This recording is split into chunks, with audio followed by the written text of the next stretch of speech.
ये जो dog lovers है, एनिमल लवर्स है, इन सबको निराश किया है सुप्रीम कोर्ट ने। वसुधैव कुटुंबकम को हम लोग बिलीव करते हैं। ये हमारा जो देश है ये वसुधैव कुटुंबकम के ऊपर है। सारे इंसान हो, जो डोमेस्टिक एनिमल्स हो, जो एनिमल्स हो, बर्ड्स हो, सबको संभाल के रखने की जिम्मेदारी इंसान के ऊपर है। हम लोग को पता है कि ये लोग जो काव हो, डग हो, कैट हो, ये सब डोमेस्टिक एनिमल में भी आते हैं। आजकल इतने सारे केसेस हम लोग देख रहे हैं। मैं ऐसा नहीं कहती, मुझे उन लोगों के लिए भी दुख है जो जिनके फैमिली को डॉग बाइट किया हुआ है। मगर हमको सोचना है और देखना है क्यों कुत्ते काटते हैं, इसके पीछे क्या ये है। क्योंकि कभी कभी हम लोग क्या करते हैं, उनको पैर और हाथ और सब बांध के बोरी में डाल के फेंक देते हैं। उनके ऊपर क्रूरलिटी होती है और उनके बच्चों को माँ से अलग करने के लिए बच्चे को सारे बोरियों में डाल के पानी में डाल दे। कितने सारे केसेस हैं।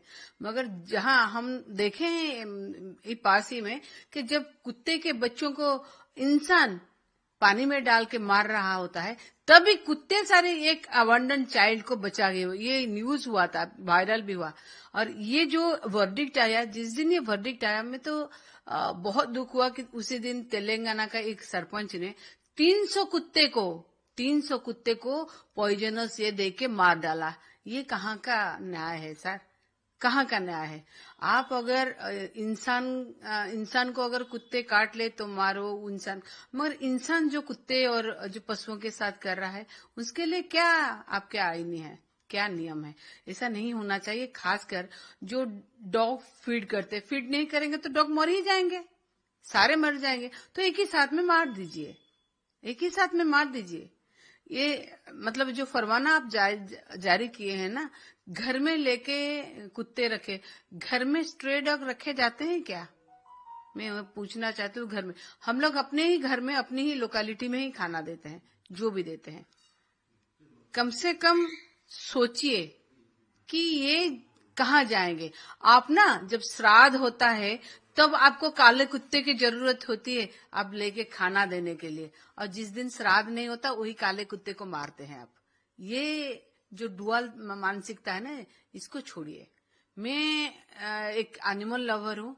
मेरे जैसे बहुत कोई खाना दे या ना दे, कुत्ते के ऊपर गर्म पानी डाल दो, गर्म तेल डाल दो। अरे भाई, कभी उनको प्यार करके तो देखो। मैं फिर भी बोलूंगी कि कुत्ते जो सोसाइटीज में होते हैं, आप देखिएगा वो 24/7 आवर सर्वेलेंस रहता है वो सोसाइटी में। आपका सीसीटीवी शायद कोई चोर काट सकता है, खराब हो सकता है, मगर कोई अगर नया गाड़ी, नया लो कुछ को देखेंगे ना, वो इतने जोर से भूकना शुरू करते हैं और भगाना शुरू करते हैं। उससे पता चल जाता है कि क्राइम वहां कम होता है। कुत्ते हमारे निगरानी करते हैं। कुत्ते बहुत सबसे, अगर दुनिया में कोई वफादार है वो कुत्ता ही है। तो ये शायद आपको रिथिंक करना पड़ेगा ये वर्डिक्ट को लेके। और एक चीज है कि वेस्ट बंगाल का चीफ मिनिस्टर ममता बनर्जी ने कहा है कि 54 लाख वोटर जो जेन्युइन वोटर है उनको काट दिया गया है वोटर लिस्ट से। उनको कोई मतलब पूछा भी नहीं, उनको डिफेंड करने के लिए कोई मौका भी नहीं दिया गया। मैं तो उस दिन भी एक बार बोली थी कि मेरी मर्जी, आपकी मर्जी नहीं है। ये कहीं ना कहीं SIR पे जब मैंने संसद में बोला था तो मैं एक बात बोली थी, SIR हो जो बाहर के कंट्रीज के, जैसे बांग्लादेश हो, कहीं हो, रोहिंग्या हो, जो लोग हमारे कंट्री के नहीं है उनको निकाला जाए। ये हम स्वागत करते हैं कि उनको निकाला जाए। मगर जो हमारे कंट्री के हैं उनको अगर निकालने ऐसे अगर काट रहे हैं ना, तो उससे पहले आपको एक हियरिंग भी करना चाहिए और आपको लोगों को सुनना भी चाहिए। और खासकर मैं बोलूंगी कि ऐसा ना हो कि विरोधियों का वोट काटने के लिए SIR आप करें। जो SIR हो, उड़ीसा में भी होगा, सारे स्टेट में भी होगा, कोई बात नहीं। ट्रांसपेरेंसी मेंटेन करे, स्वच्छता रहे। SIR में जो गाइडलाइन है, हमने डिमांड भी किया था कि कुछ गाइडलाइन के हो, जैसे कि जो सरपंच रहते हैं जो लोकालिटी में, उनसे भी पूछा जाए कि ये उन लोगों की लोकालिटी में है कि नहीं है, इनका प्रमाण पत्र है कि नहीं है, सबको देख के, सब कुछ देख के ट्रांसपेरेंसी मेंटेन करके करना है। मगर आप बोगस वोटर को काटिए, बहुत अच्छी बात है। आप बाहर के जो हमारे देश के जो नहीं है वो नागरिक, उनको भी निकालिए। मगर हमने एक बात और भी बोला था कि आप आसाम में बहुत दिन से 3-4 साल से भी ज्यादा हो गया, आप लोग ये वहां की जो नॉन सिटीजन नहीं है, नॉन सिटीजन से नॉन रेसिडेंट, उनको निकालने, कितने लोगों को आप निकाल चुके हैं? निकाल पाए हैं? नहीं निकाल पाए हैं। मगर वोटर्स लिस्ट को जब काटने जोड़िए, 18 साल से जो ज्यादा उम्र के हो गए जो बच्चे, उन नया वोटर जोड़िए, जो जिनके डेथ हो गए उनको काटिए, मगर जो जिंदा है राजनीति करके और राजनीतिकरण करके उनको मत काटिए कि ये विरोधी का वोट बैंक है, उसको काटिए। फिर कहूंगी, जो हमारे कंट्री के नहीं है, जो भी हमारे कंट्री के नहीं है, उनको काटिए, हम उसको वेलकम करते हैं। मगर जो हमारे देश के नागरिक है, जो वोट देने का जिनका हक है, उनको मत काटिए। वो ट्रांसपेरेंसी मेंटेन हो। उड़ीसा में भी ऐसा हो, कहीं भी हो, वेस्ट बंगाल हो, कहीं भी हो।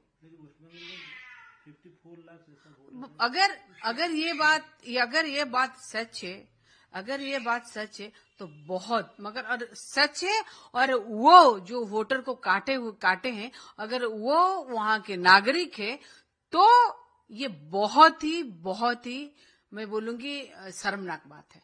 वेस्ट बंगाल में 54 लाख उनको मौका नहीं मिला बोलने के लिए। नहीं, मौका तो मैं इसीलिए बोली ना, मौका मिलना चाहिए, हियरिंग होना चाहिए, मौका मिलना चाहिए। हमने देखा है जब एसआईआर का बात हो रहा था, कितने बीएलओ जो है कितने प्रेशर में थे, बीएलओ कितने सुसाइड किए, कितने कुछ हुआ। क्यों हो रहा है?